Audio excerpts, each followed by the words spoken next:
ভাবা যায় গত বছর আমি কলকাতায় গিয়েছিলাম, এই ডিয়ার লটারি আমি কিনেছিলাম।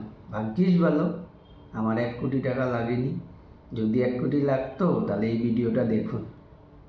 দেখুন, ভানু পেল লটারি ফিল্মে 3,95,000 টাকা লটারি পেয়েছিলেন ভানু। সেটা অবশ্য 1958 সালের ফিল্ম। অর্থমূল্যে এখন তা দাঁড়াবে কোটি ছাড়িয়ে যাবে। তবে লটারিতে টাকা পেতে নাকি ভাগ্যের জোর লাগে, আর ভাগ্য করে লটারি পেল একজন, গায়ের জোরে সেটা ছিনিয়ে নিচ্ছে আরেকজন। এমন ঘটনা বোধহয় শুধুমাত্র এ রাজ্যে ঘটতে পারে।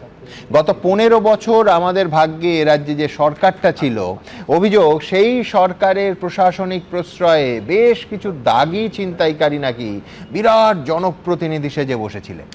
একদিকে বীরভূমের এক বাঘ লটারির মাধ্যমে কোটি কোটি কালো টাকা সাদা করতেন।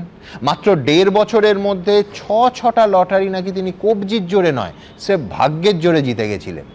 আর অন্যদিকে যিনি সত্যিকারের ভাগ্যের জোরে লটারির প্রাইজ লাগিয়েছিলেন, তার মাথাতেই পিস্তল লাগিয়ে গায়ের জোরে রীতিমতো মারধর করে তার টিকিটটা ছিনিয়ে নিয়েছিলেন পানিহাটির তৎকালীন বিধায়ক নির্মল ঘোষ এবং তার ছেলে।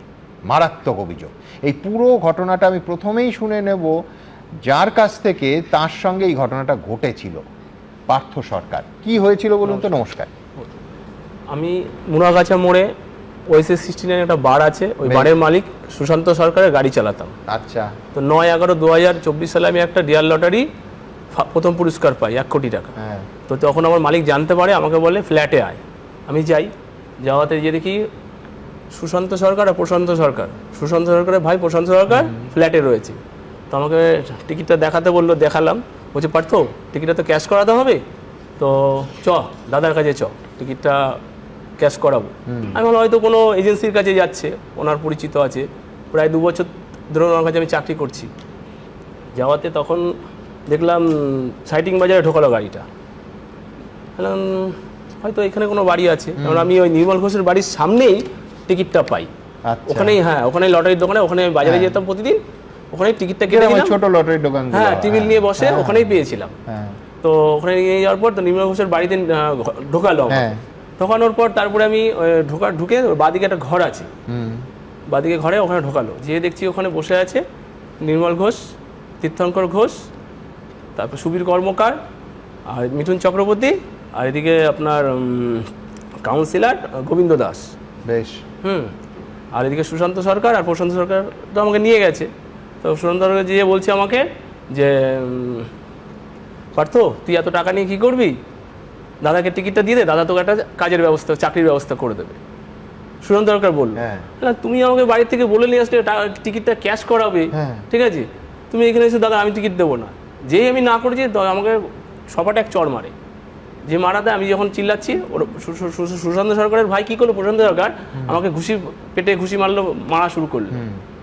যখন মারা শুরু করলো তখন আমি কি করলাম, চিৎকার করছি, বাঁচাও বাঁচাও করে যখন চিল্লাচ্ছি, তখন ঘরের তো দরজা বন্ধ, আর ওরা বাবা ছেলে একদম বসে আছে। বসে আছেন, ওর বাবা ছেলে বসে আছে।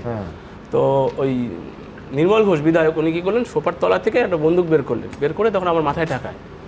যেই আমাকে মাথায় ঠেকায় তখন আমি চিৎকার করতে থাকি।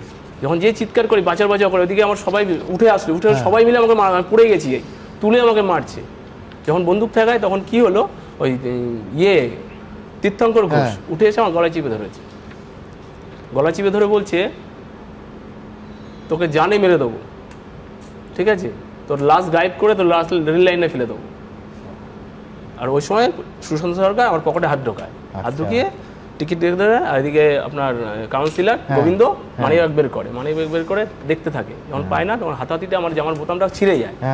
তখন নির্মল ঘোষ আমার পকেটে হাত ঢোকায়, সামনের পকেটে হাত ঢোকায়, দেখে কিছু নেই, একটা ভেতরে কাগজ রয়েছে। তো ভেতরে পকেটে হাত ঢুকিয়ে তখন টিকিটটা বের করে নেয়। বের করে বলছে তখন এই দেখতো, এই টিকিটটা নাকি এটা নাকি দেখতো। তখন ওরা ব্যস্ত থাকে, তখন আমাকে ওরা বের করে দেয়।